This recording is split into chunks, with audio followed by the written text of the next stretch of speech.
I'm excited to dive into this tonight. I think this will be a little bit different than what people expect, which is what I'm hoping for. But that's why the Q&A is going to be so powerful. So please make sure you ask questions relevant to perhaps your kiddo or something that you're wondering about, um, specifically because I really took a foundational effect for this webinar tonight. And I'm really passionate about foundations, as most of you know. I think it just sets the tone for the ability to heal and heal well and be well in general. And I think the same needs to be said about kiddos and their ability to be resilient. Oftentimes with kids, like, oh, they're so resilient. Well, they don't have a choice. That doesn't mean that they are. That just means that they have to be. And it doesn't mean that they don't have additional healing to be done should they go through some sort of trauma or something like that. So let's get started. It looks like the amount of people hopping on has stabilized. So let's go. Let's talk about enhancing kids' health. Easy ways to elevate your kiddos' health and well-being. We're going to cover a pretty broad variety of topics tonight. I usually like to give myself 90 minutes for these webinars, but I don't think that this one will be as long. I think more of it will come if you guys have questions. So again, feel free to drop those in the chat. But I really have been focusing this Lenten season on my intentionality in my home. And I think that it's really hitting me that what we do, and it's unfortunate that my oldest is 9, right? Where it's like, oh my gosh, what they see me doing, they're going to repeat. And what I do and my behaviors as an adult are usually repeated from my parents. And so that's where as as a Christian, we look at generational sins that carry forward, but also just generational, is it genetics? Is it nature versus nurture? And I think based on everything I've literally studied and then what I believe, I believe it's a combination of all of the above. And I think it's very important. It's very important to recognize the critical role that what we do, kids will repeat. So we're going to cover some key pillars of children's health today: sleep, activity, gut health, brain nutrition and balanced meals, and just nutrition in general, and then boundaries and prayer. And so I think these are foundational steps for elevating children's well-being. And if you can give kiddos a strong foundation of these things, just like our health, their health also flourishes. And it is such a gift. So the number one thing that I like harp on clients about, if you have been into Eating Elevated and if you have seen me, I have a no bars, no excuses policy around getting enough sleep. Obviously, there's always the one-off, right? Like occasionally staying up later. Sure. Okay. I can be on board with that. You got to live a little, you got to have a little fun. But at the same time, sleep is just so critical for our overall well-being. It's the body's ultimate reset button. It's critical for growth, mood, and learning for kids, especially. But on a larger scale, not just for children, sleep is the most critical time for your parasympathetic nervous system to be active. Parasympathetic is your brake pedal. It helps you downregulate, fall asleep, stay alive while you sleep, but also heal while you're sleeping, detox while you're sleeping, rest and digest while you're sleeping. It has such a pivotal role in our overall ability to be well that if we're not getting enough sleep, right there's a crack in the foundation. And that crack in the foundation is really, really, really hard to heal. Because if you're not getting enough sleep and it's consistently not enough sleep, the body can't just bounce back. It's this common misconception that you can make up for a lack of sleep the next night or the night after that. And again, maybe on a one-off occasion that works, but as a whole, usually we have a very set routine around our sleep. That's why for some people it's like, oh, I'm so used to going to bed at 11. If I would lay down at 9, there's no way I would go to bed. Well, bodies thrive on routines. So you have to build the habit, and it takes 21 days to build a habit.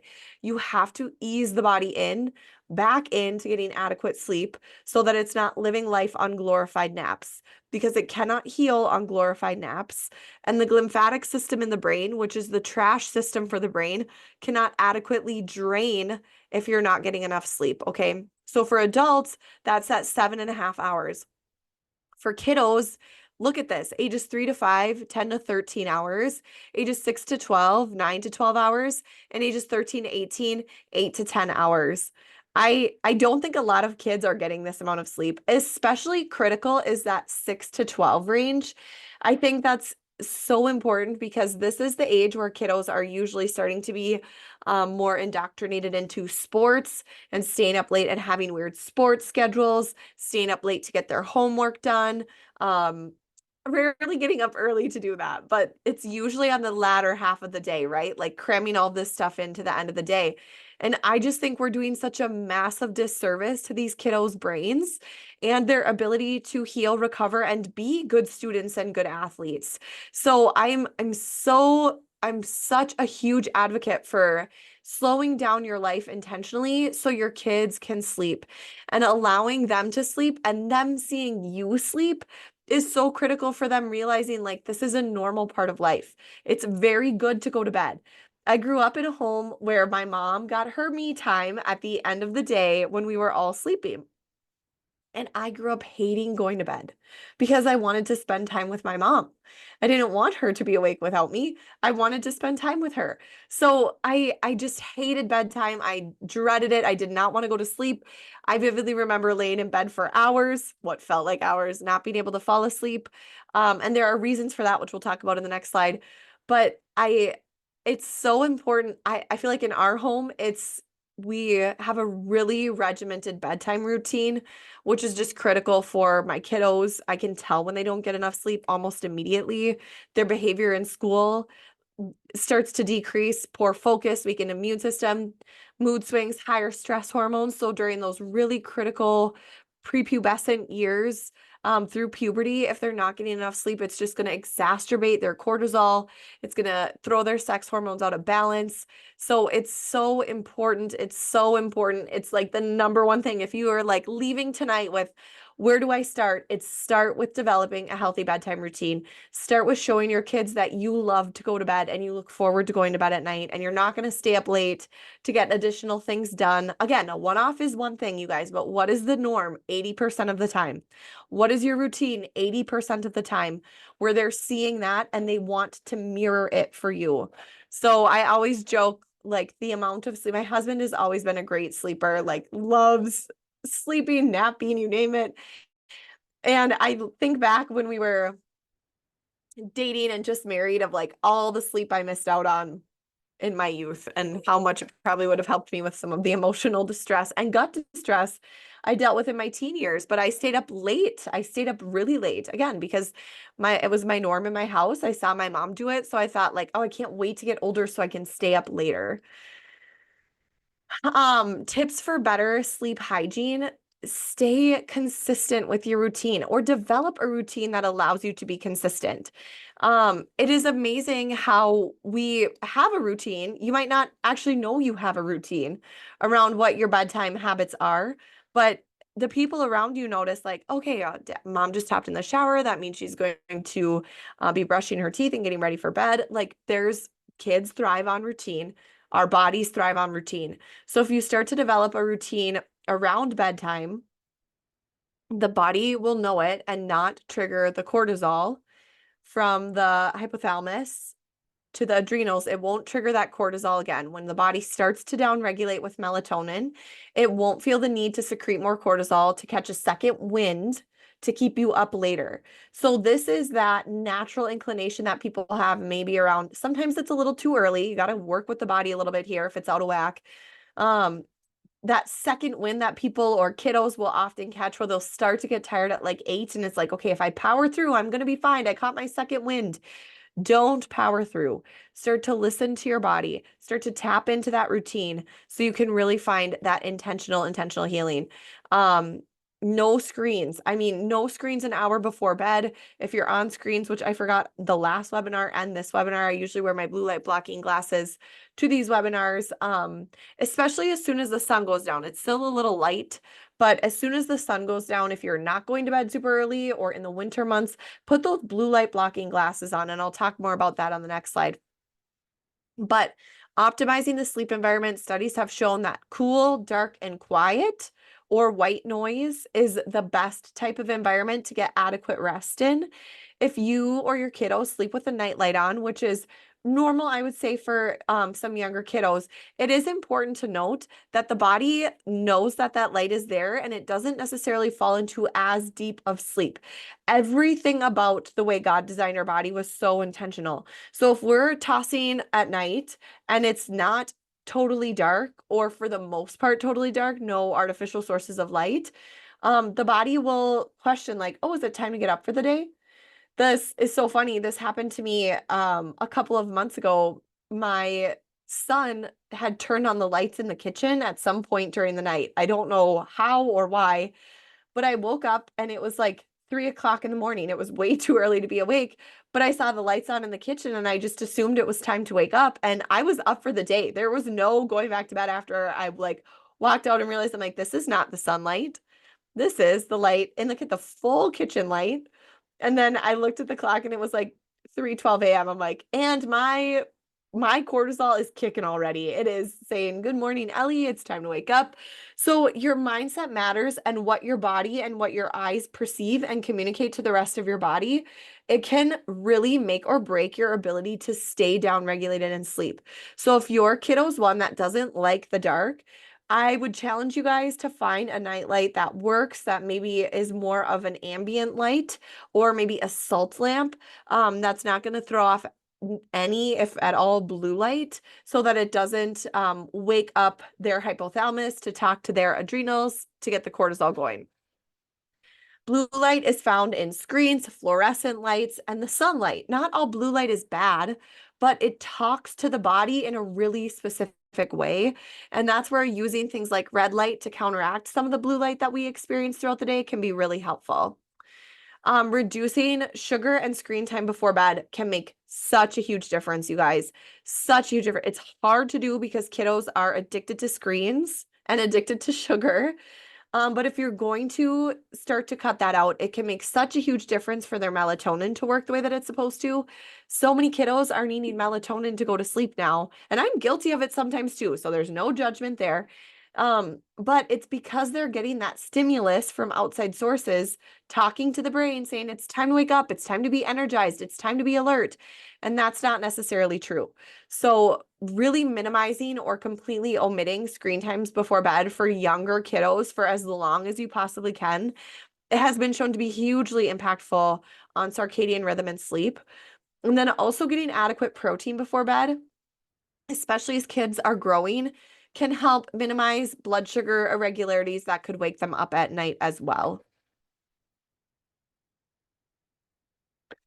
So a few other tips that I have found to be exceptionally helpful for sleep hygiene. Red light therapy to offset the blue light they're exposed to is huge. Especially as kiddos get older, they're exposed to more and more and more blue light at school, at various like events that they go to. As they get older, maybe watch more TV. A little less control as a parent. Get the blue light blocking glasses. Do some red light. Get the portable red. I'm pointing to my left here because, or right here, because I have my red light panel right here. It's so impactful for their overall well-being, and it helps decrease some of the inflammatory effect that blue light can have on the body. So nightmares and night terrors are usually brain inflammation or lack of ability to downregulate and fall asleep. That's usually a sign that there's some sort of neurological stress there. The body has more stress than it can handle, and it's kind of trickling over into the nervous system, creating a little bit of chaos. And so obviously, I think being on a program with a practitioner is probably one of the most helpful things that they can do to figure out what exactly is affecting their nervous system and causing that stress. But a few things that I've seen in clinical practice over the years, nightmares and night terrors are usually brain inflammation related to heavy metals. And so a binder or liver support, methylation support if your kiddo needs it, detox foot baths can be very, very, very impactful for this. The sauna can be such an effective way to kick out metals, just something to lessen that load on the liver so that it can down regulate and fall asleep. And then the other issue with the nightmares and night terrors and how it relates to heavy metals is, again, that sleep period is when the body does a lot of rest and digest and detoxing. And so usually these things ramp up because the body is attempting to kick these things out. So if you can give it a little bit of help, if you can give it a binder that's going to help with it, or a homeopathic solution that's going to pull it out a little bit more effectively, the body doesn't create as much inflammation and it can pull those metals out a little bit more effectively. It's just creating a much more decreased inflammation platform to get those metals out from the lymph, into the liver, into the gut, and out of the body. So very helpful. Magnesium is a really good one. Iron is also, interestingly enough, something I see kiddos needing quite often. We usually jump to magnesium when it comes to wanting our kids to downregulate, but sometimes, especially if they notice they have like itchy or restless legs, iron can be extremely, extremely helpful. MediHerb has a Femax iron. It's a liquid iron. So I test my kiddos for it. I either test them for magnesium, iron, or both. And I have like 50-50. Half of them need magnesium, half of them need iron. For the magnesium, I crush up an Easy Mag and I mix it. I mix both of these. So I either crush up an Easy Mag or I do like whatever they dose for the Femax in tart cherry juice, because that helps naturally secrete melatonin, and they have a little bit of that before bed. So that is one that works really, really well in our home. Magnesium balm over the belly or the feet, especially if they're struggling with constipation, can be super duper helpful. Castor oil before bed on the bottom of the feet, or a liver castor oil pack. This is one thing we do for our older kiddos. If they're really having trouble down regulating and we know we were out and about or had a fun weekend or just out of our routine and we know their detox pathways could use a little bit of help, we do a Queen of the Thrones castor oil pack, put a little heating pack over the top of it while they do their reading for school for 20 minutes.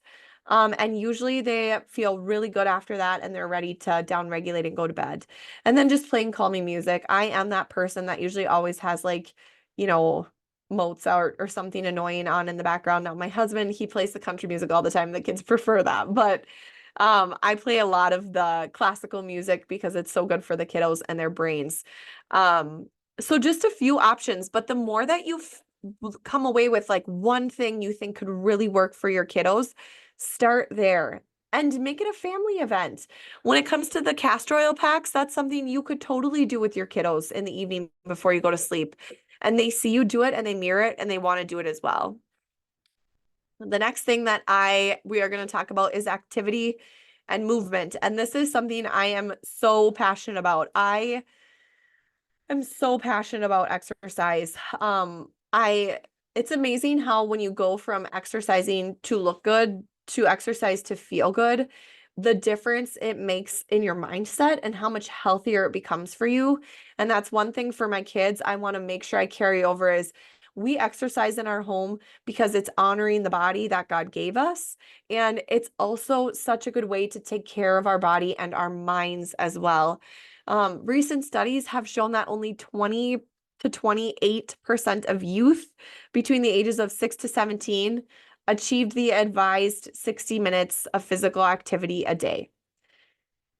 20%, 25 if we're lucky. I mean, that's just really so mind-blowing and also not shocking. When you think about the reality that screens play in our lives nowadays, it's really, as much as when I first read that statistic, it was jarring. It's like, oh, wait a minute. Not really. Kids prefer to be sedentary, and in school we're training them to be sedentary. So it's such a bummer to see that. And I just think we're seeing the health ramifications of not sleeping and kids not moving, because more and more kids are being diagnosed with ADD, ADHD, inability to focus. They can't sit still. I think my biggest argument to that is like, were they designed to a certain age? No, not really. That doesn't justify it by any means, but let's work with these kiddos instead of fighting their innate tendency to want to move their body, to want to exert that energy they have. It's just it's so good for them. It's so good for the body. It's so good for the brain. Studies have shown that exercising actually enhances learning, emotional balance, and even immune function, which that's not shocking if you're in the world of holistic health at all. I often will say stagnance breeds sickness. Not moving makes you unwell. It makes your body more rigid. It doesn't allow the lymph to move. And it's so much harder. Like the way I like to spin it for people to understand is when you think of a river and water rushing and movement all the time, it's very rare you step into a river with that constant movement and there's some sort of like film or moss or something growing where you're like, oh, no, thank you, versus a pond. You have like a scummy pond, hardly any input, very little output, no movement, way more ability for things to breed and be there that you don't necessarily want there. The same goes for your body. The more you can move your body, the more you can move your lymph, the healthier your immune system is going to be.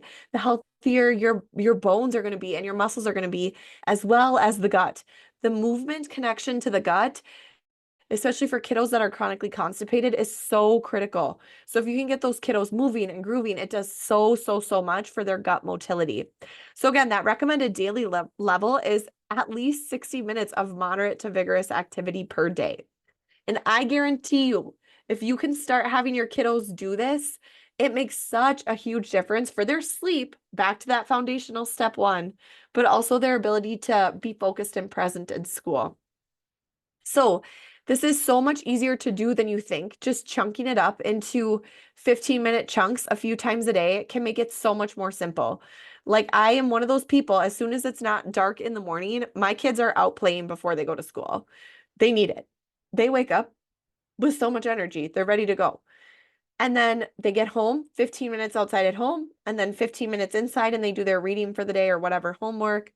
And then while we prep dinner, outside for 15 minutes, back inside. Obviously, if they stay outside, that's fine with me. And then they'll go back out after once we're cleaning up. They either can stay inside and help clean, or they can go outside and play. And you bet your bottom dollar, they're going outside to play.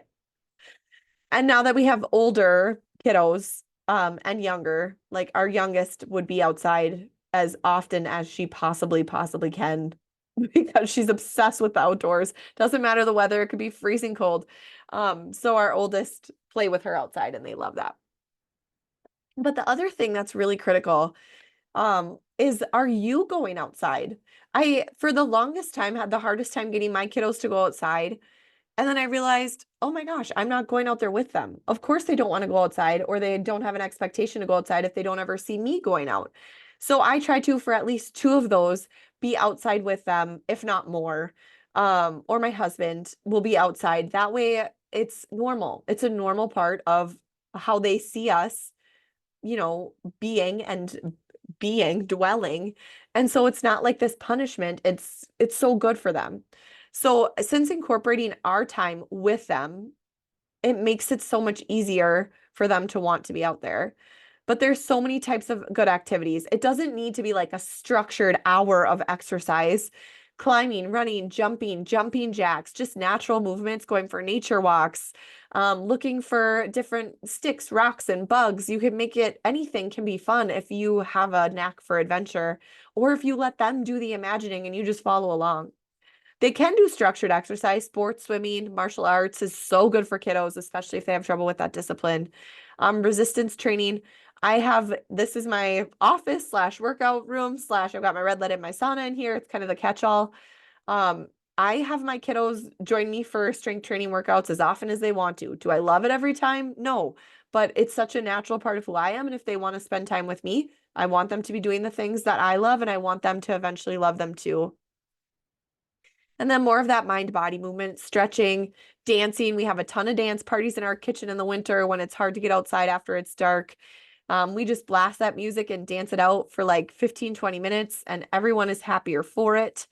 And we have seen such a difference in the kids' ability to downregulate that is one that we've been doing since they were really, really, really little, and they always look forward to it. And in my opinion, have excellent taste in music now because of it. But play matters. It matters for their coordination, their creativity, their social emotional skills, their ability to relate to people, their ability to have an imagination. So if you are one where it's like hard for you to join them, you're not alone. But more often than not, that comes from our inability to be present as well. And I discovered this for myself. If it was hard for me to play for 15 minutes with my kids instead of working, I'm like, oh, then I need to look at how this is actually, addicted to my work and I can't even play. And it was such an eye opener for me. One of my best friends, she's so funny, but our kiddos filled out a sheet at preschool that was like, my mom plays with me, or my mom plays blank with me. And her daughter wrote nothing. My mom plays nothing with me. And she's a great mom. She's hilarious. She's amazing. But it really hit home. And then I'm like, oh my gosh, I bet my kids would say the same thing. Wesley wrote that I colored with him, which is true. I have always been really good at coloring with the kids. But I'm like, I don't engage in playing with them as much as I can and should. And so that really motivated the both of us to begin to play more with our kids. And and a lot of that play for us, for me in our home, is more of the exercise, movement, nature walk kind of thing. Hiking, we hike with our kids all the time. And it's been so enjoyable to incorporate that with them, and then meeting them where they're at and playing some of the dragging or dinosaur games that my son loves to play.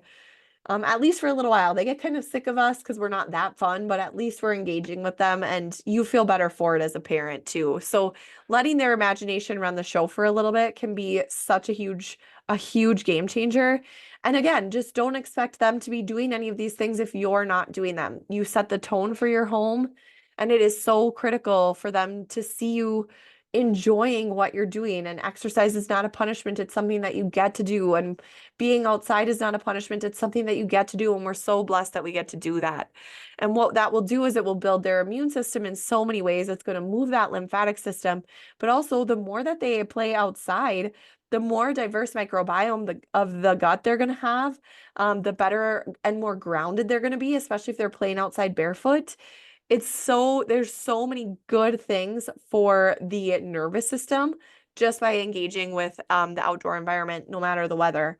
And so that's one thing we really have been focused on the last 2 years now, is all weather outside. If it's too cold, we're just not dressed appropriately for it. And so really anything above like 10 degrees, depending on if it's a warm 10 or a cold 10, we try to go outside for the day. And it's been such a blessing for the seasonal affective disorder that I feel like for sure two of my kiddos deal with, and that I feel like I used to deal with. If you can get outside and learn to enjoy it, it makes such a huge difference, even here in Minnesota. But there are other ways outside of exercise that can really, really, really help move that lymphatic system. Again, stagnance breeds sickness. And so for foundational health, you want to find a way to move the body that's going to work.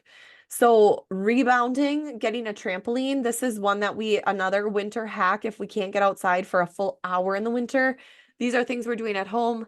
Rebounding, just a $50 trampoline on Amazon that has tight springs and you can bounce up and down on for like 10 minutes. The kids love it. They rotate through it.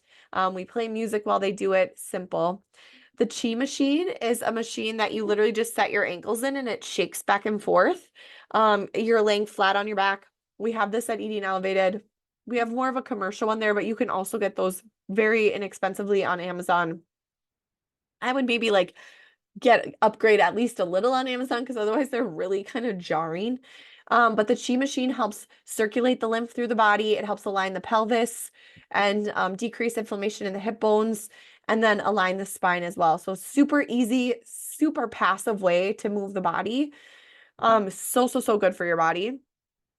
And then when they're old enough, the flow presso. So this is one we have at EE.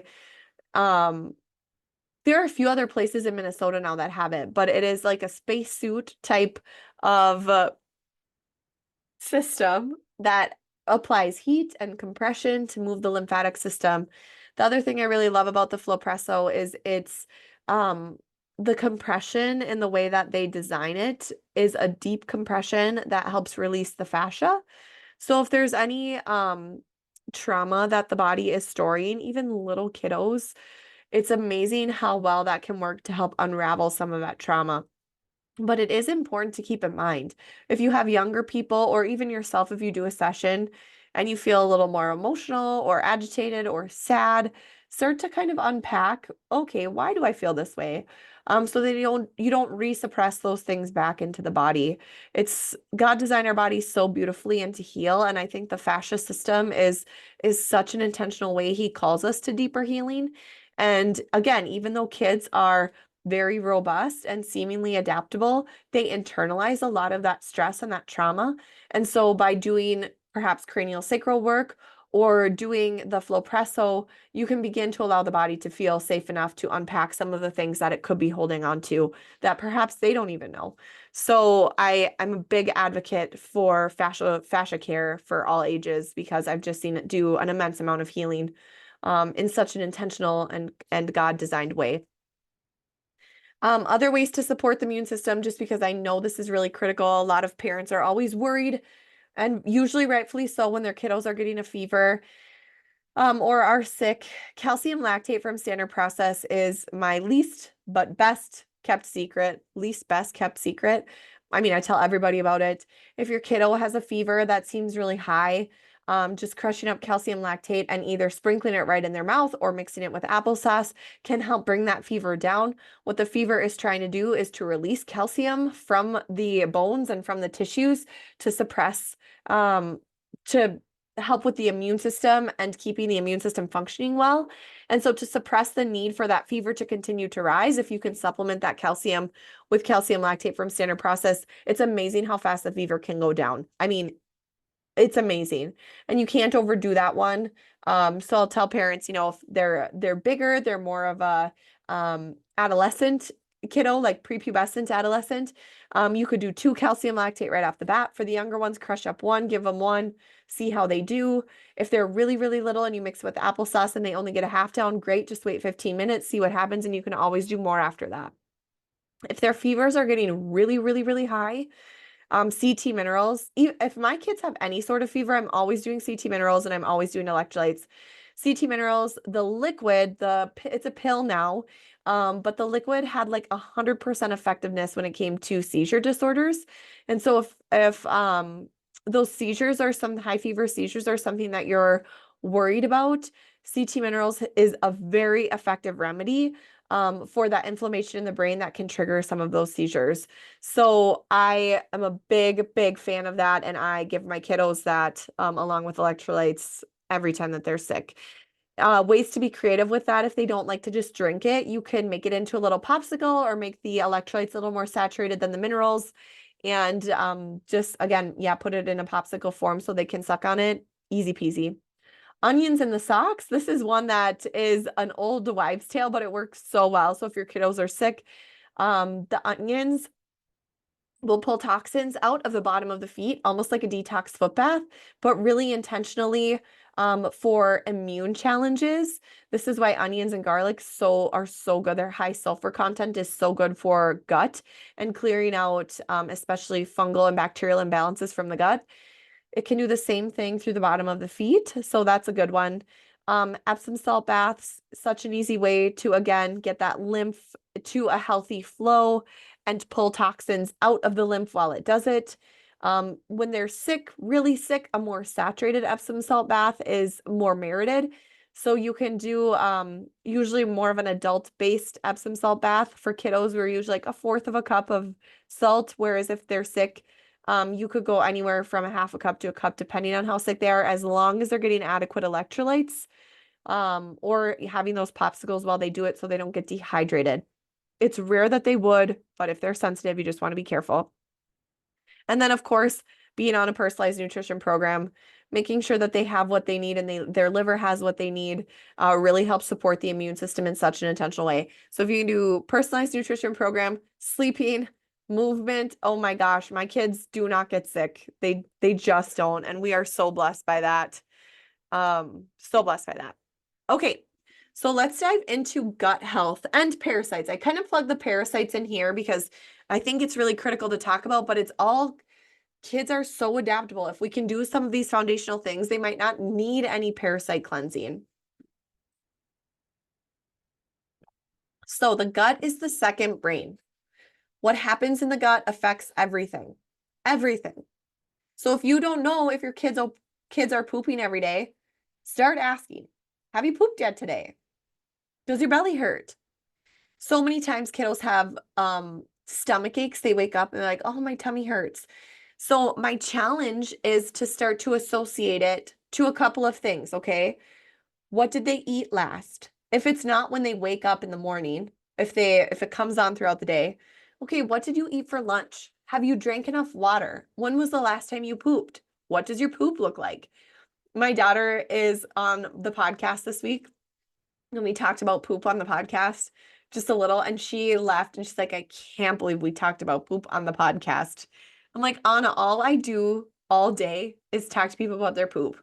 The sun shines brighter when you poop every day, and the sooner that you realize it's good to talk about, it's a good thing. She's like, what's good for us to talk about, but to talk about it with everyone? And I'm like, you talk about it with everybody, girl. If someone's crabby, you ask them, have you pooped yet today? And I bet they haven't. She started laughing. But having them correlate, and this is one thing that's really intentional in our home, is we're always talking to our kiddos about how they're feeling and what sort of symptoms their body has and how it correlates to these foundational health approaches that we take, or if we veered off, how it's impacted us. And it's just amazing. We recently got back from a trip. We took a road trip to Charlotte, North Carolina, and we stayed in a hotel that did not have a kitchen. So we ended up eating out much, much, much more than we ever do. And if we do eat out at home, it's usually homegrown, which is great quality. So it was so interesting how the kids on the way home, especially because the first stretch, we had a lot of the food and snacks that we packed. We stayed in a house where we could make almost all of our meals. I think we only ate out like maybe once or twice when we stayed in the house. And then for 3 days, we stayed at a hotel with no kitchen. And the kiddos were just so exhausted from playing so much in a water park. And then what my son was like, we have just been eating crappy food and I don't like it. And I'm like, I know, I'm so sorry. I'm so sorry. And so, as hard as that is, like we recognize how those things make us feel now. And it is such a gift. It's such a gift because when we go out, if we go out to eat, it's a treat to them, but then they're like, oh my gosh, this treat actually doesn't make me feel really good. Is it worth it? And so that's how we spin it. We never call those things bad. Like, oh, that food is just so bad. That's just not how we normally eat. And so they realize how not good they feel having those things. And as a mom who's trying to be intentional about how we present these to our kids, it's such a gift. But gut imbalance symptoms in kiddos, food sensitivities, constant runny nose, eczema, ADD, ADHD-like behavior, those can all be a form of gut dysbiosis. And if they're not seeing a practitioner on Eating Elevated, Standard Process actually has a really easy stool swab that you can do. It's so simple. You don't need to collect anything, but you literally just swab the stool, put it in an envelope, send it in, and they can assess it for various fungal or bacterial elements. It's not super accurate on the parasites, but as you guys probably know by now, no parasitic test really is. They're such sneaky little deviant creatures. So fungus though and bacteria can give you a really good idea of what type of dysbiosis you're dealing with in the gut so that you can really tailor an approach to them. A lot of parents assume that, oh, I need a probiotic for my child. And the only type of probiotic without testing someone or seeing an analysis that I feel comfortable recommending just at baseline is CT Biotic from Cellcore. It's a great product. It also acts as a binder to get some of those metals and those toxins out. It can be really effective for parasites and fungal elements. But in general, if you're just doing even a really high quality probiotic, if you don't know what you're up against in the gut, that in and of itself can create a histamine response. So if they're already dealing with food sensitivities or a constant runny nose or the body saying like, I'm inflamed, sometimes putting a guess of bacteria into the gut is not actually going to help the way that they've painted probiotics to be able to help the body in the way that we want them to. So working with someone, if you feel like these are things that your kiddos are dealing with, can be so critical to help you really pinpoint what type of gut dysbiosis you're up against and what you can do to begin to remediate it. So it's critical though to note that the food sensitivities, especially the constant runny nose, like, yes, you could cut out all of these foods and you could go on Sudafed all the time, but the root of the problem is in the gut. And so if you're not taking care of the root of the problem, the food sensitivities will not go away. The constant runny nose will not go away. The eczema will not heal, no matter how many steroids you put on it or take orally. The dysbiosis is rooted somewhere else. And so getting to the root of the problem is critical. And if kiddos are not pooping every day, there's no way they're going to clear out the dysbiosis in their gut. There has to be an exit strategy for the gut. Otherwise, it's going to say, okay, I can't kick this stuff out. So the best I can do is try to be stable. The other really crappy thing, if you guys have never heard me talk about the drainage funnel before, please go find the podcast on it. It's one of my earliest episodes. I feel like it's like episode 5. Find the episode on the drainage funnel and listen to it. The base of all things health is gut related, okay? And so if we are not excreting toxins the way that God intended us to excrete toxins, the toxins are going to build up in our gut. And the liver is so smart. Your liver is the next thing up in the drainage funnel. You have your funnel, you have your gut, you have your liver, you have your lymph. And the base of this is the gut, and then the next thing up is the liver. And so you can be doing all the things for the liver. You can be doing all the things for the liver, and the liver is so brilliant. And the gallbladder is so brilliant. It's like, I am not going to tuck any more toxins into this already toxic gut. I don't have time for that. I don't have the ability to bounce back from a gut that's already toxic and to throw more in there. So I'm just going to tuck these toxins that I'm up against somewhere else. And so the liver becomes more stressed. As adults, we end up with cysts or lumps or fibroids on our liver, which is just the body's way of trying to encapsulate something and protect you from it. And so it's so critical to note that your gut is the root of that funnel. And if you can get really specific with what your gut needs to be well, it can unlock the trajectory for your drainage funnel to work so much better, for your liver to be so much happier, and for the body to find that homeostasis that it's looking for. So a common thing we see, especially in kiddos, is parasites. And that's not necessarily a bad thing. But everyone hears parasites and they squirm a little bit. Please don't squirm. Parasites are very normal. They've been around forever and they're unavoidable. I mean, we're going to be outside. We're going to be grounding. We're going to sometimes eat unwashed fruits and vegetables. We have pets who get parasites. Parasites are exceptionally smart. They have survived mass extinctions. Their goal is to not be found. And they do a pretty good job of it, but they come from a lot of things. So it's just important to recognize it's about keeping your body in alignment enough and in enough balance so that these things do not overtake your immune system.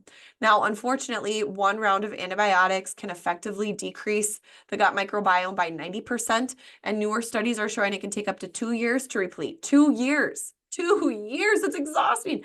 So it's really important to note there are so many good ways to naturally take care of bacterial infections. You sometimes do need an antibiotic, but then you have to be really intentional about how you replete and the ways that you replete. So natural cleansing options, though, for parasites, herbal parasite cleanses. So Rogers Hood is one that we recommend often for kiddos. Cellcore products. I have I have taken my kids, all of my kids, except Eden. She's only 14 months through parasite cleanses with the full moon, just 3-day full moon cleanses. The Rogers Hood has a really nice liquid tincture. My kiddos, most of them can swallow pills.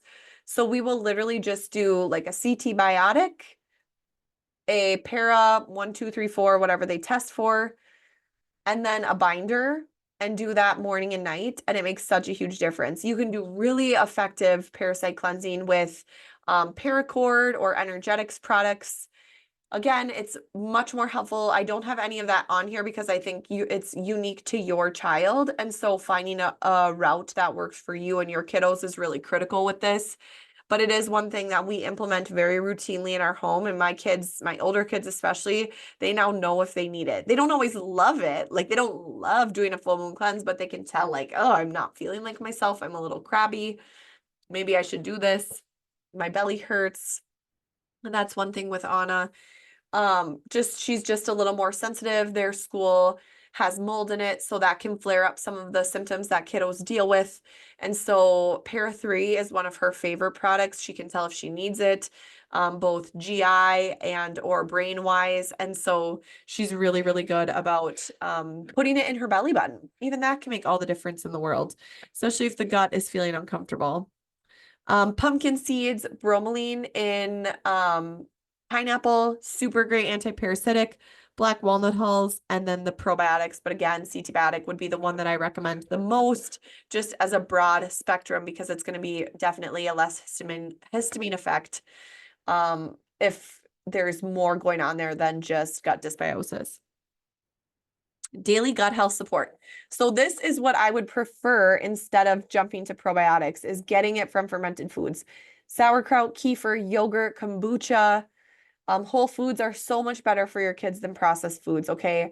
This is something you probably already know, but ditch the dyes and preservatives. Ideally, in our country, we're heading into a space where there's going to be more awareness about this. Thank God. I have always been so sassy about the generally recognized as safe list. Even in college, I wrote a whole undergraduate paper on it because I always thought it was such a joke. Even before I was holistic minded at all. In my undergrad, I was not holistic at all. But I just never understood why our country would have this generally recognized as safe list until it was proven unhealthy, until it was proven to cause damage. We're just going to allow us to use these things based on their chemical composition, based on what we know of how these molecules can interact in our theory. You know, hydrogen to carbon, if you're taking chemistry, they look at, okay, these are how these things should interact because we know how hydrogen bonds are created, or carbon, how the carbon and hydrogen bonds interact. So we're going to call this okay. We're going to call it good, and we'll see from there. Absolutely no. It never made sense to me. So I'm so thankful that that's something that's being targeted a little bit more intentionally, because we've been a guinea pig for way too long. And now we're on at least the third, if not the fourth generation of guinea pigs. And we're seeing that. We're seeing that in health outcomes. We're seeing that in cognitive functions. We're seeing that in fertility. We're seeing that in everything. And so the fact that we're going to start to look at these things with a sharper eye and with the customer's best interest in mind instead of the seller, it's going to be huge. It's going to be huge. But opting for whole foods and have them join you in selecting them. And this is going to be, if you guys are one where you don't, I don't blame you for not wanting to put up a fight with your kids over what they're eating, when they're eating it, and how they're eating, but have them join you in choosing new foods. And what you could do, that's an easy start. We all have our, our regimens and our routines in our home where like at once every second week, we're making spaghetti, or we're making egg roll in a bowl, or we're making whatever it is are your go-to meals. Just start to look at simple ways to elevate the health of those meals. Start with those ones. Don't go and take everything out of your cupboards and throw it away. Don't do that either. Just take it one meal at a time, one new box at a time, one new item at a time. And your kids are not going to like everything at first. So my tip would be, don't tell them you're swapping anything out. You don't need to tell them anything about that, and see if they notice. My second tip would be have them pick something new they want to try each week. Bring them to the store and show them different fruits and vegetables or different options for them to try. One thing I've realized, it's not realistic for me to assume my kids will want to eat zucchini noodles like I do. So it's about finding a proposition or something that's going to work for the both of us. So we try to find noodles that are either gluten-free or imported flour from Italy, or the goodles that have extra protein in them. Banza used to be our go-to until we realized they're just heavily sprayed with glyphosate, so that was kind of a bummer. But anywhere we can sprinkle in protein is kind of our go-to in our home too. But they have to become desensitized to the artificial chemicals, flavors, and preservatives that they've become addicted to. And honestly, you might too. I don't know where anyone who's watching this is at in their health journey, but that is one thing that it takes time and it takes grace and it takes trying something multiple times. So it shouldn't be a try it once and then like, oh, I don't like that, I'm done.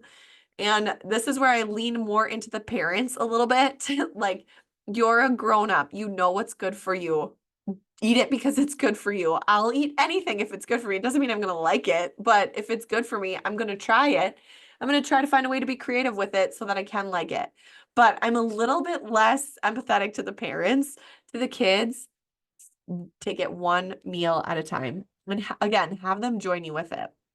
The one thing I will say, if gut health is off and your kids are like, I don't want to eat that, trust them for at least a little while.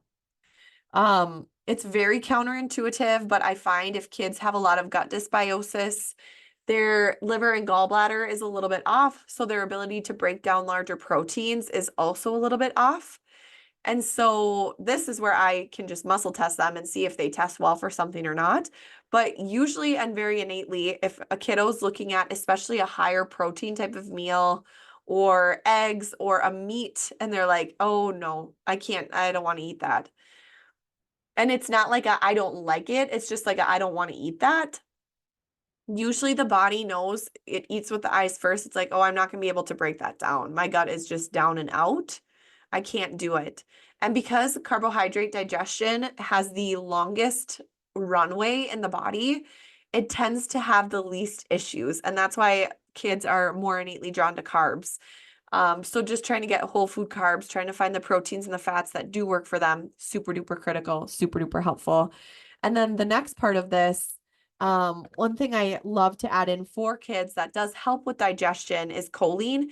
And eventually over time, as if they have more choline, their gallbladder starts to work a little bit better and their liver so that they can break those things down a little more intentionally. So brain health starts with gut health. And so the brain and the gut connection is really, really, really critical. The brain needs proper fuel to function optimally. Nutrition and supplementation matters so much. I can't tell you how many times, especially in testing kiddos, the gallbladder comes up. It's just not breaking down fats and proteins, and the brain then is literally starving. The brain needs so many good fats for kiddos. So my go-to combination for kiddos: brain health enhancement, focus, attention, retention, emotional regulation, down regulating to fall asleep. That HPA access for kids is choline in combination with tuna-3 chewable from Standard Process. These are both Standard Process products. It is the one really confident to anyone recommendation I will make for kiddos. They work so well together. And if they can chew up the choline, it's sour. It's like, woo, okay. And the tuna at the same time-ish. Usually it goes down really, really well, but the choline gives the tuna what it needs to absorb properly. And it allows those fats to really saturate in a very anti-inflammatory way. So this combination, because choline is an essential nutrient for brain development, memory, and focus. And then omega-3s are critical for brain inflammation, brain health, neurotransmitters, stabilizing mood, hormone health, etc. When you can pair those together, man, it is just such a gift. The other thing I see kiddos needing often is B vitamins, especially like a B6, just something a little more calming. And minerals, again, magnesium, zinc, iron. This is where I like to be able to test them and see. But the body needs a certain energy to sleep. Like if kids are running on empty because their food is not nutritionally dense, down regulating to fall asleep will be exceptionally harder for them than it should be and ought to be because their body is overtired. It's exhausted. And then it's like if I go to bed and I try to rest, digest, and detox, I don't have the nutrition to do that or to do that well. So you can also get choline is found bioavailable in many types of foods. So you can do smoothies with added choline. Eggs are very naturally rich in choline. Whole food snacks that are rich in omega-3s, those fats, hummus, anything with olive oil is so good. Grass-fed butter, so good. Grass-fed, they've actually done studies now. We source our meat for homegrown from Thousand Hills, and they're a grass-fed, grass-finished beef company. And they've done studies that show that the omega-3 to 6 ratio in grass-fed, grass-finished beef, where there's no corn additives, is very, very, very similar to that of healthy fatty fish. Like healthy as in people always reach for fish when they want these omega-3s, but if you eat beef the way God intended beef to be raised and ate and processed, it's so similar. So this red meat piece of the puzzle can be just so critical. And starting their day strong. So we have had our breakfast habits in America backwards forever. We always tend to reach for those carbohydrate heavy breakfasts, oats, pancakes, waffles, cereal. It's a no. You start your day with meat and eggs. Think produce, protein, healthy fat. Limiting carbs at the start of a kiddo's day actually sets them up for a greater success when it comes to learning attention, retention, blood sugar stability throughout the day, cravings throughout the day, how their body can regulate hunger and satiety throughout the day. And this is for adults too. I just think we're missing the boat with how we should be starting our day in the morning. And if we can start to modify that, it makes such a huge difference for our kids' brain. And yes, you can have things here and there as a treat, but eggs and meat are our go-to in our house. That's how we start our day, our school days for sure, but our day days like 80 to 90% of the time because it's such a foundational way to fuel the brain with good nutrition to help the body heal. But here are a few other ideas for you guys that again, you might look at this and be like, absolutely not, no way, there's no way my kids will eat this. Start slow, start with one thing at a time and see how they do. So hard-boiled eggs, this is one that can be hit or miss in our house too. So if they don't like hard-boiled eggs, maybe we'll do cottage cheese, or maybe we'll do a good yogurt that we add our own honey to. Avocado slices, whole grain crackers, or siete crackers are really good options. Turkey and hummus roll-ups. We add hummus as a vehicle to a lot of things. The other thing we use is mayo made with avocado oil. But the turkey or lunch meat, if you get good quality lunch meat, can be such a great high protein way to help them stay fuller longer. And they can pick what they want to put on their wraps. Chia seed pudding. So this is one that my kids love. They love it. We make it the night before. It's super duper easy. So chia seeds, coconut milk. We add berries. We add some raw honey. Sometimes you can add vanilla. Sometimes they pick maple syrup. Like I don't care what they put in it as long as they find something that they like. I like to add cinnamon to mine. So really simple way to make something new and unique that ideally they will love. And so we just pick our favorite berries or frozen berries and add it to it, and then it's ready in the morning. This is one that they could start their day with if we don't want to do meat and eggs as well. So salmon and quinoa salad. This is maybe for the more elevated taste, but my kids actually love it. The other thing we will sub out here is shrimp. My son Walker is obsessed with shrimp. Quinoa is a grain that if you soak and sprout is really high in every amino acid needed. So it is a complete plant protein, which is very rare. And it has a pretty decent source of protein as well. There's no plant protein source as rich in protein as animal products. And so we lean much more heavily on animal proteins in our home, but still just a really good option. A family favorite, fan favorite, apple and almond butter. healthy fats, fiber, protein. We don't do any fruit juices in our house except for that tart cherry juice I mentioned. I never will buy them. I won't. I'll make fresh juice if that's the case. But it's so important to recognize that even like pouches, if we're taking the whole element of the fiber from the fruit out, the body's not getting the roughage and the diversity and the prebiotic benefits of those foods, but also it's not stimulating that hunger and satiety hormone within the body. So kids can slam down like 12 pouches and not actually realize they're full because they're not actively chewing the way God designed us to chew. And that goes into a whole nother story about jaw structure and airway health, which we will do on another day. But this is just so critical. So when you compare carbohydrates with a healthy fat and a protein, it's going to stabilize the way that those sugars react in the body. It's going to help kids stay more stable. Their focus and attention will be sharper. They're not going to get hangry, which we all know is a very real thing until blood sugar is well regulated. My kids are obsessed with grass-fed meatballs, and we just had sweet potatoes and broccoli tonight. You can make your own meatballs if you want, and you can do it with quinoa as well. So a really simple meatball recipe or meatloaf recipe we use in our house is literally eggs, grass-fed, grass-finished beef, cooked quinoa, and then I do the just ingredients, French onion soup, bone broth mix, and it's so simple and so delicious and so straightforward. Greek yogurt power bowl. This is one my daughter is a huge fan of. Yogurt, raw honey, hemp seeds, nuts for brain health. Pecans, walnuts are our definite go-tos. Almonds are our go-tos. You can add fresh fruit to that. So a lot of these, you guys, you can have the kiddos build as their own. They can add what they want to it. A lot of the meals that we make in our house, we have more of a family style meal. So sometimes we'll dish up their plate for them, but they can tell us how much or how little they want of something so that they have more authority over what they're choosing. But they have to try everything. They have to at least try it. And if they don't like it, they have to give us an actual reason for not liking it versus just saying, oh, I don't like it. Cottage cheese and pineapple. Pineapple is a super great anti-parasitic food. So if you want to increase this anti-parasitic benefits, you can add some sprouted pumpkin seeds to it as well, little extra crunch and kick in those parasites out of the gut. Cottage cheese, such an excellent source of protein. Chicken avocado wraps. So again, I put a whole, oops, I moved this. Sorry.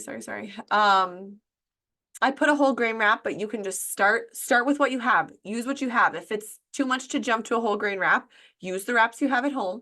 Start with that lean protein and healthy fat. Maybe add some butter to it. Maybe add some mayo to it. The more you can stack these healthy fats in, the better off your kiddos are going to be. And then smoothie, I always add avocado to our smoothies. Again, I put coconut milk in here, but you can use whatever milk you have, whether that's raw milk or anything along those lines. But adding diversity to smoothies can go a long way, and you can add some various superfoods to it. You can add spirulina to it. You can add chlorophyll to it if you're looking to do some heavy metal clearing with some of these smoothies. See how the kiddos react to it, have them pick what they want to add to it. Adding nut butter can be another easy way to fold in extra protein.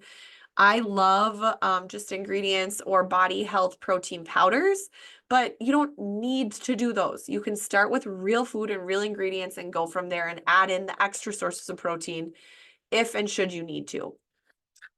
So I hope that you guys are willing to try something new with your kiddos. And again, have them help you figure this out. This is just a launching pad, 10 super easy ideas to get started.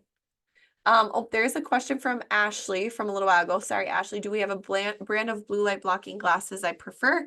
I have used the Raw Optics blue light blocking glasses for my family. I really, really like them. They're the only ones that I could find at the time with the studies to back. They're blue light blocking glasses.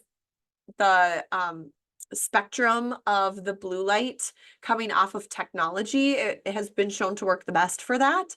With that being said, I feel like I've seen that there are other companies that do that now, but I would look for that like critical piece of information that it can protect you from the blue light coming off of things like your iPhone being in such close proximity to your eyes, because just the general blue light blockers that you can order from your eye doctor, they do not do that.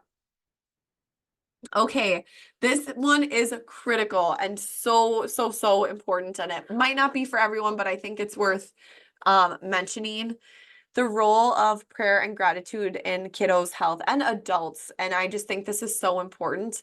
And I feel like a lot of us know this, but how do we explain this to our children, right? So the mind, body, and soul connection, emotional health is just as vital as physical health. Um, the benefits of prayer and gratitude have been shown time and time again as such an effective means and measure to reduce stress and anxiety and foster emotional resilience. So again, we say kids are robust, kids are resilient, but if we haven't cultivated and poured into and nourished these elements, it's going to be suppressed in them. We all have those little like our 8 or 9-year-old self traumas that have directed so much of who we are today. And so it's really important to begin to allow kiddos to safely unpack some of these things and recognize how it affects and impacts their body. Encourage a positive mindset. Prayer and gratitude encourages a positive mindset, leading to better focus and behavior. And it strengthens a family bond through shared faith and daily gratitude practices. This is one thing that we lean on so heavily in our home as a non-negotiable is our prayer lives. It is not always easy for the younger kids to understand, but we do always invite them to, they have to be present and they are welcome to participate. But if they're not going to participate, they just can sit quietly until we're done. And so it doesn't need to be perfect. It just, and that was one thing when I was talking to my priest about some of our family habits. He's like, do not get perfection get in the way of good. Good is so good. And so that was one thing where I'm like, okay, if I'm snuggling with my kids while we're praying, is that okay? He's like, of course, do not let perfection of being on your knees and postulated to the Lord completely get in the way from praying with your kids in a way that works for where they're at in their young lives. So how to implement, something that we often do is having the kids name 3 things they're thankful for, or on the way to school, we'll say, who do we want to pray for today? Bedtime prayers, a simple prayer for protection, a peaceful night, a restful night. We pray a family rosary together because that's in alignment with our faith. And each of the older kiddos leads a decade, which is always so good for them. Encouraging mealtime blessings, just being so grateful for our food. That's the other thing is, we look at food as nourishment and we look at the animals that God gave us on this earth as nutrition. And we're so blessed to have access to this because there are people who don't. And so it's just taking things on a completely another level. And also just about our movement. Like we are so blessed to be able to move our bodies and to have our limbs to be able to do that and to function that way. We're so blessed to have healthy bodies. Let's use them. There are some people who cannot. And so just taking that level of gratitude into everything we're doing with the kids it has shaped our ability to do these foundational things in such an intentional way, because it's out of a level of being so thankful for the body that God gave us and as a way to honor Him by taking care of the body that He gave us. And then one thing that I wasn't raised with, but I recently started implementing, especially with my older kids, if I can tell they're more emotional, if I can tell they're having a hard day, it's how can I pray over you and for you right now so that you feel peaceful and so that you feel protection and so that I'm loving you right where you're at and I don't expect you to be perfect, but I want you to be able to share with me what's going on so that we can work through this together. And that has been such a gift. My oldest is my daughter, and so she just loves that. She loves that. My sons, they like it. They don't love it like Anna loves it, but they're also 7 and 5. So we'll see when 7 and 6. We'll see when they get to her age. But she loves when I can pray specifically for her and over her before she goes to bed at night, us outside of our regular family time. It's just so special for her. And they know they can ask us for prayers anytime. And my husband too, his prayers are obviously so powerful. So It's such a gift to be able to do that. And I just want to encourage it. It might be uncomfortable right away for parents if it's not something you're used to doing or audibly praying out loud, but I just want to challenge that because it's such a healthy foundational step for your children. And then setting healthy boundaries and establishing a schedule. If there's one thing I always try to drive home um, to anyone of any age is that the body thrives on cycles, the body thrives on routine, and the body thrives on a schedule. And so, again, I mentioned this with sleeping, but if you're veering off from the schedule and from the routine that you normally set, it's going to take a while to acclimate, especially if you're moving in the right direction or moving in a more healing direction for your body. It takes time for the body to adjust because it's a creature of habit. And it will acclimate and it will adjust. And when you can do that and have a set schedule, it helps to create stability for your kiddos. They feel secure. It reduces the stress and anxiety of the unknowns. I used to find that I would get so frustrated with my daughter, especially, and my kid. It's like that 5, 6, 7 age where they start to ask a lot of questions. And I didn't realize it's because it's something that's outside of their normal routine that they feel uncomfortable about, that there is prompting them to ask all these questions, right? It's just like, it's going to be fine. Just trust me. We're just going to go here. It's not a big deal. Versus like I would just say like, it's their type A personality. No, it's because they thrive on routine. And I've created a safe, secure home and a safe structure and routine for them so that when we go outside of that, they just want to know what that's going to look like. And that's not a bad thing. And it shouldn't bother me. It should be something that takes 5 seconds to go through, right? But when you can create that stability for them, they can thrive because they know they're safe. They know what's coming. They know their bedtime routine. They know how meal selections go, etc.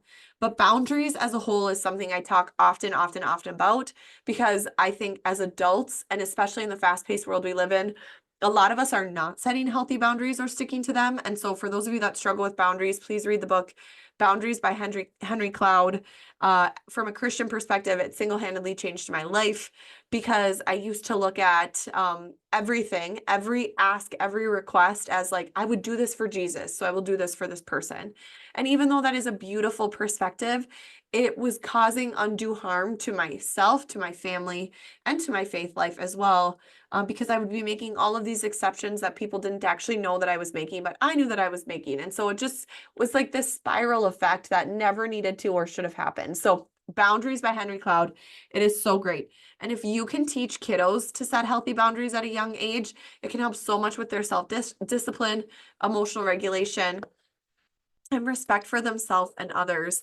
And it will start with you having to sort of impose those boundaries, which is not very fun, but some key areas to focus on that you can start to train them up around is setting limits on screen time. As adults, we are not very good at this.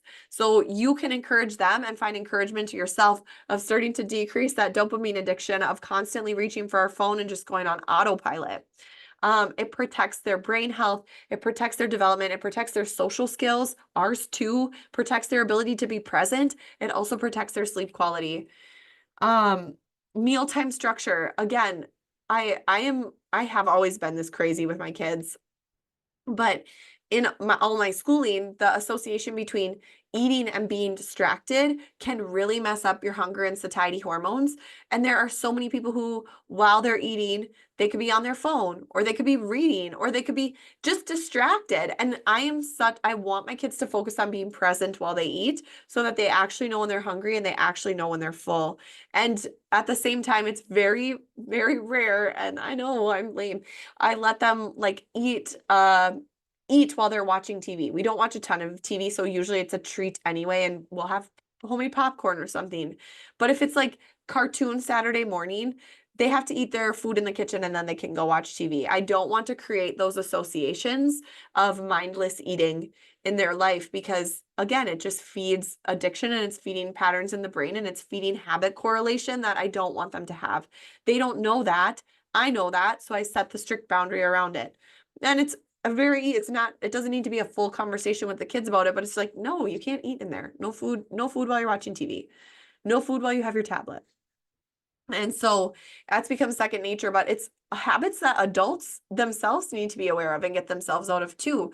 And again, if you don't have that mind body awareness or the reality that these things have been studied and been shown to be an implication of where we're at in America with our health today, it can be a really critical shift to make.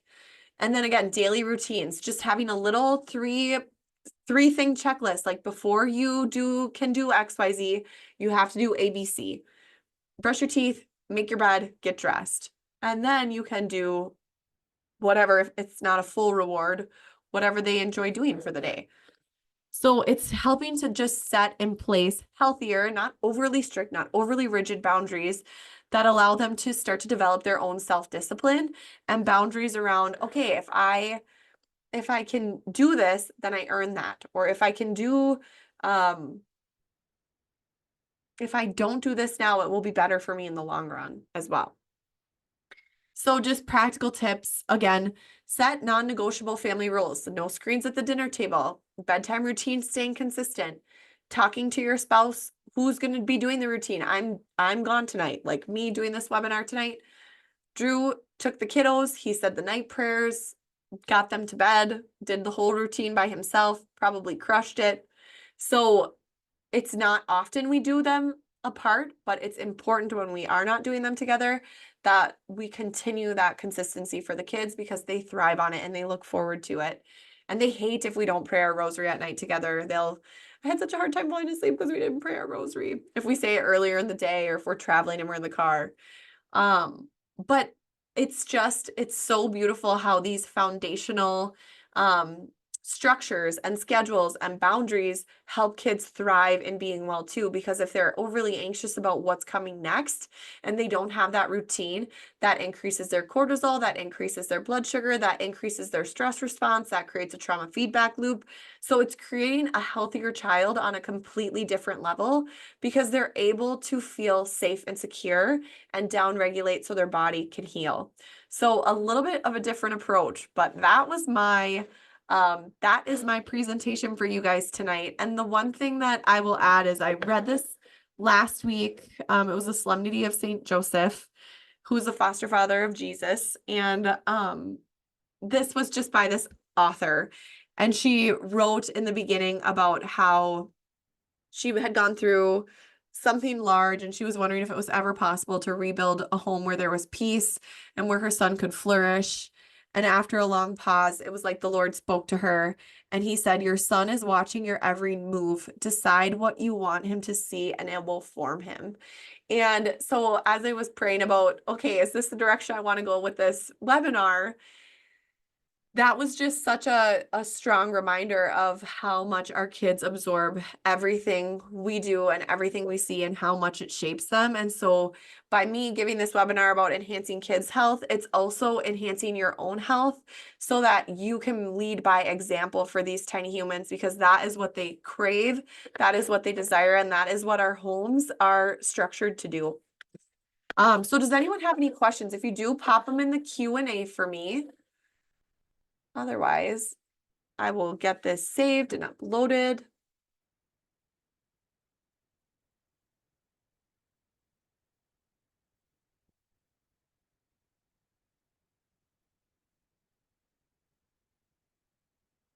Right, I don't see any coming through. Well, if anybody has any, feel free to reach out or send one my way. Or if anybody has a spin-off idea they want for a webinar after this, feel free to shoot me an email. Thank you so much to everyone who hopped on this Monday night to join. And I wish you just a wonderful rest of your evening. Shut the screens off now, go to bed. But thank you so much for joining me and have a blessed evening. Bye, everybody.